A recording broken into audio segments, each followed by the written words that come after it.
Shalom Bapak Ibu. Sebelum kita merenungkan firman Tuhan, mari kita berdoa. Kami bersyukur kepadamu Tuhan. Hari demi hari kami dapat hidup oleh karena anugerah Tuhan yang melimpah di dalam kehidupan kami. Dan biarlah pada saat ini Tuhan, firman Tuhan yang hidup ini memberikan kekuatan kami di dalam mengarungi akan hidup dari hari lepas hari. Dalam nama Tuhan Yesus kami berdoa. Amin.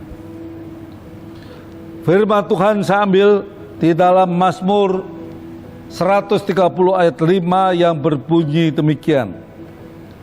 Aku menanti-nantikan Tuhan, jiwaku menanti-nantikan dan aku mengharapkan firman-Nya.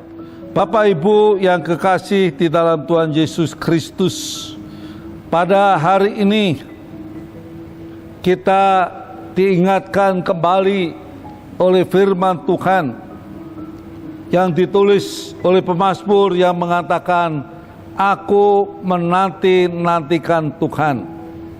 Di dalam terjemahan Alkitab versi yang lain, kalau diterjemahkan dalam bahasa Indonesia, dikatakan, aku menanti-nantikan Tuhan, jiwaku menanti-nanti, dan di dalam firman-Nya, aku meletakkan pengharapanku. Ini pentingnya kita beribadah. Ini pentingnya kita bersekutu di dalam Tuhan. Karena kita terima firman kebenaran. Sebab semakin banyak Bapak Ibu terima firman Tuhan, semakin banyak pengharapan yang bisa kita letakkan di atas firman Tuhan. Apa maksudnya pemazmur mengatakan, di dalam firman-Nya aku meletakkan pengharapanku. Artinya kalau ada janji firman Tuhan, disitulah ada harapan bagi kita. Di situ kita memiliki keyakinan. Kalau Tuhan berjanji kepada kita melalui firman Tuhan, kalau kita dalam kondisi sakit, firman Tuhan juga memberikan jaminan pertolongan tepat pada waktunya. Dia juga akan memberikan kesembuhan pada kita bagi mereka yang mengharapkan akan kesembuhan. Saya mengalami secara pribadi di tengah-tengah kondisi yang secara manusia tidak mungkin, berulang kali mengalami akan operasi demi operasi dalam waktu yang singkat. Tetapi satu hal yang selalu saya katakan oleh istri saya yang senantiasa mendampingi di samping tempat tidur, saya katakan, kalau kita sudah berdoa kepada Tuhan Yesus, kalau kita sudah minta pertolongan pada Tuhan Yesus, tidak ada yang dapat kita minta pertolongan lagi. Karena Tuhanlah yang paling utama dan paling tinggi, kita sudah meminta pertolongan. Bapak Ibu Saudara yang kasih di dalam Tuhan Yesus Kristus, pada saat saya memiliki keyakinan kalau kita sudah datang minta pertolongan Tuhan, Tuhan sembuhkan. Meskipun 3 bulan Tuhan izinkan saya mengalami sakit dan mengalami 5 kali operasi. Tapi puji Tuhan, sudah hampir 20 tahun Tuhan pulihkan saya dan tidak mengalami sakit lagi. Kalau Bapak Ibu berharap dan melihat pada apa yang kita harapkan,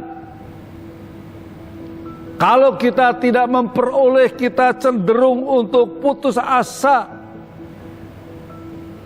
Karena kita katakan tidak mungkin.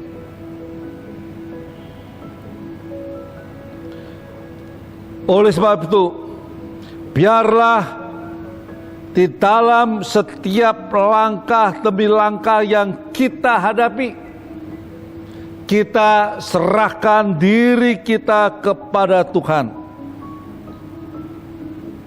Mengapa kita bisa berharap dan yakin mendapat apa yang kita harapkan? Sebab di dalam firman Tuhan ada janji-janji Tuhan. Pemazmur mengatakan, adapun Tuhan jalannya sempurna, janji Tuhan adalah murni. Bagaimana saudara, Bapak Ibu tahu janji-janjinya?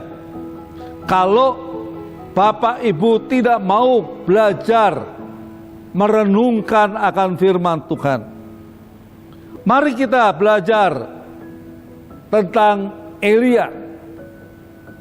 Kalau kita melihat di dalam firman Tuhan, dikatakan dalam 1 Raja-Raja 18 ayat 41 sampai 42.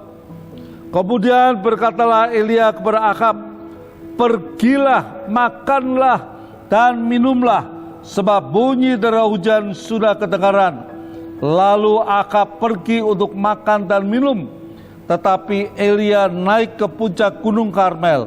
Lalu ia membungkukkan ke tanah dengan mukanya di antara kedua lututnya.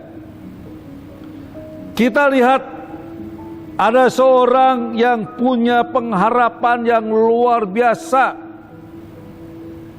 Ada seorang nabi yang berdoa agar tidak turun hujan, yaitu Nabi Elia.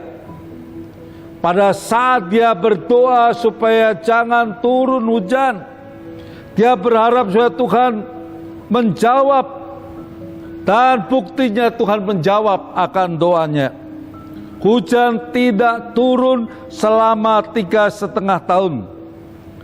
Kemudian tiba waktunya Elia untuk berdoa supaya turun hujan. Kita belajar bagaimana Elia berdoa supaya hujan kembali turun. Dan doa untuk menurunkan hujan ini bebannya sebenarnya lebih berat. Mengapa? Pada saat Elia berdoa, Tuhan jangan turun hujan selama 3,5 tahun. Yang menjadi beban Elia saat itu, kalau ternyata besok pagi hujan, paling-paling dia malu karena yang dia ucapkan tidak terjadi. Tetapi sekarang setelah 3,5 tahun tidak turun hujan, bahkan Nabi Baal dikumpulkan semua dan diadakan suatu pertandingan. Siapa yang dapat menurunkan hujan? Apakah Tuhan daripada Elia atau Allah daripada Baal tadi? Elia berdoa supaya hujan turun. Dan kalau doanya sampai tidak dijawab, pengharapannya supaya turun hujan tidak dijawab. Bukan cuma dia malu, tapi taruhan nyawa yang dia pertaruhkan. Ini beban yang luar biasa. Mengapa Elia sampai berani berdoa mengharapkan jawaban Tuhan? Kalau dia tidak benar-benar tidak berharap pada Tuhan, dia tidak akan berani melakukan.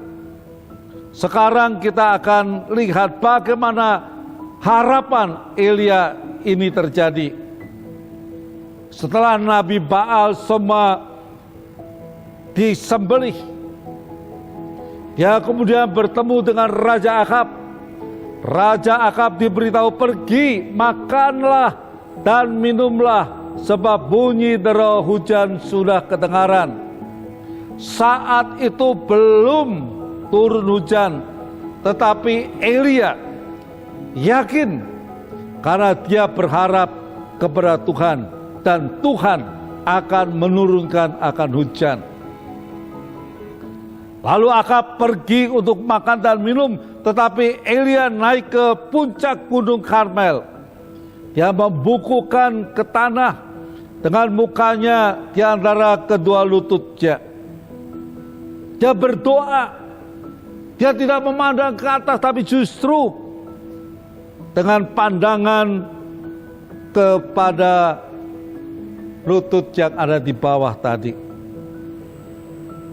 Bapak, Ibu yang kekasih di dalam Tuhan Yesus Kristus, kita melihat di sini begitu kuat pengharapan Elia bahwa akan turun hujan, sebab nanti kita dapat melihat akan hal-hal yang berikutnya. Bahwa mendung juga setitik saja belum ada. Tapi dia sudah berkata, sebab bunyi dera hujan sudah kedengaran. Mengapa Elia bisa berkata demikian? Aku dengar suara hujan, padahal tidak ada yang dapat mendengar akan hal itu. Karena yang dilihat Elia bukan hujannya, tapi yang dilihat adalah janji Tuhan. Janji Tuhan, ya dan amin. Inilah keyakinan Elia. Tuhan, kalau janji turun hujan, saya berdoa pasti turun. Dia tidak melihat hujannya, dia tidak melihat akan mendungnya. Dia tidak berkata, kelihatannya tanahnya sudah bau-bau hujan. Justru pada waktu itu belum terjadi apa-apa. Tidak terjadi apa-apa. Yang dia lihat, Tuhan yang janji. Mau ada mendung atau tidak, mau gelap atau terang, pokoknya aku dengar suara hujan. Inilah pengharapan kita, penantian kita akan punya kepastian. Kalau yang kita lihat bukan apa yang kita harapkan, tapi yang kita lihat ada Dia yang mengizinkan kita berharap, yaitu Tuhan. Akab pergi untuk makan dan minum. Akab menuruti saja. Ketika Elia berkata hujan sudah kedengaran, kita tahu Akab adalah seorang raja. Andai kata hari itu tidak turun hujan, pasti Nabi Elia disembelih juga. Akab benar-benar yakin akan ucapan Nabi Elia. Dia pergi untuk makan dan minum, tetapi Elia naik ke puncak gunung Karmel. Lalu ia membungkukkan ke tanah dengan muka di antara kedua lututnya. Kira-kira apa yang Nabi Elia lakukan? Berdoa. Logikanya hujan itu turun dari langit, bukan dari bawah tanah. Tetapi Elia tidak melihat ke atas, dia melihat ke bawah. Artinya dia melihat kepada Tuhan. Elia benar-benar berlutut dan bersujud. Dia benar-benar berharap kepada Tuhan. Bukan mengharapkan hujan pada Tuhan, tapi mengharapkan Tuhan totalitas yang nanti akan memberikannya.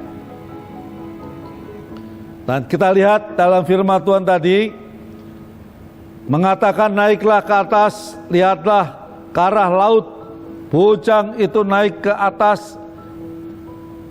Ia melihat dan berkata, tidak ada apa-apa. Kata Elia, pergi sekali lagi. Demikian sampai 7 kali. Kalau kita lihat ayat di atas, Seolah-olah Elia sekarang melihat ke langit. Nanti kita akan lihat padahal saat Elia berkata, dia sedang berdoa. Selesai berdoa, dia berkata kepada pujannya, naiklah ke atas, lihatlah ke arah laut. Maksudnya ke bukit yang lebih tinggi untuk memandang ke laut. Lalu bujang itu naik ke atas. Ia melihat dan berkata, tidak ada apa-apa.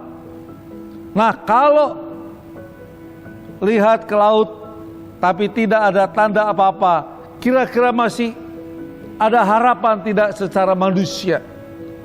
Secara manusia pasti tidak ada harapan. Makanya kalau orang melihat tanda, melihat langit, cenderung harapannya hujan. Tapi kita lihat sekarang Elia bukan lihat langit. Begitu bujangnya berkata tidak ada apa-apa, Elia berdoa lagi dan dia berkata, coba lihat lagi. 2 kali, 3 kali.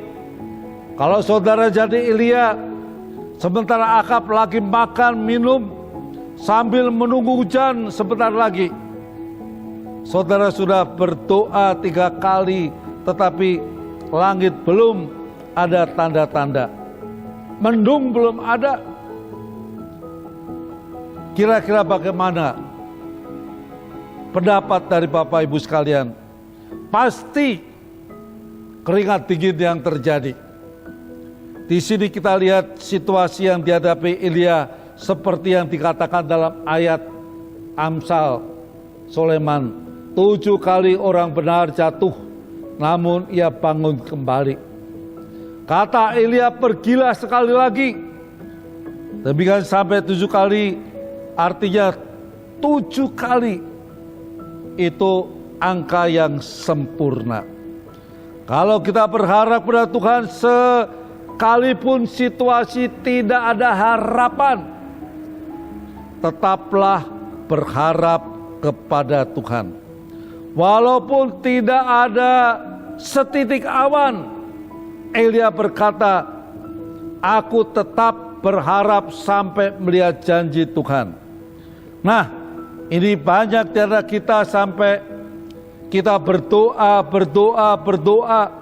akhirnya kita menjadi putus asa karena kita melihat pada langitnya. Elia bukan lihat langitnya, tetapi Elia lihat Tuhannya. Sehingga walaupun tidak ada awan, 7 kali atau sampai sempurna, dia menantikan Tuhan menjawab, Tuhan mengabulkan akan doanya. Oleh sebab itu, tetaplah dengan tekun berdoa, meminta pertolongan kepada Tuhan. Apapun yang terjadi di dalam kehidupan saudara, yakinlah Tuhan pasti menjawab akan doa-doa saudara. Amin. Mari kita berdoa. Ajarlah kepada kami Tuhan, memiliki iman seperti Elia, yang terus meyakini akan janji Tuhan, yang terus berharap pada Tuhan, dan Tuhan sendiri yang akan mengabulkan segala permohonan kita. Tolonglah kepada kami Tuhan pada saat ini. Apapun yang kami hadapi pada saat ini, kami hanya mau mempercayakan kepada Engkau saja. Engkau yang berjanji setia. Engkau yang akan mengabulkan setiap permohonan kami. Dalam nama Tuhan Yesus kami berdoa.